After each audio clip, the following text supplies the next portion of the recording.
السلام علیکم ورحمۃ اللہ وبرکاتہ۔ ناظرین، انسان کمزور پیدا کیا گیا ہے۔ اللہ رب العزت نے قرآن مجید میں بھی اس کا تذکرہ فرمایا۔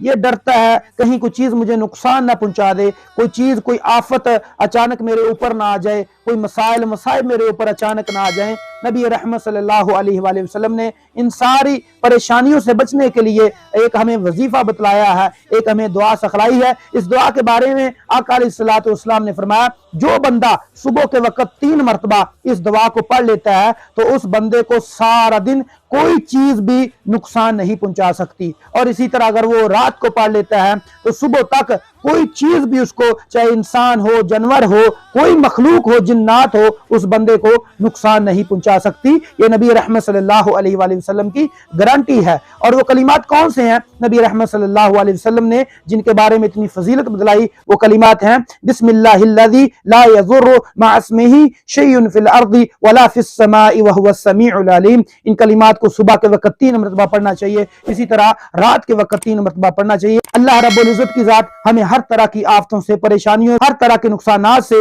ہمیں محفوظ فرما لے گا۔ السلام علیکم ورحمۃ اللہ وبرکاتہ۔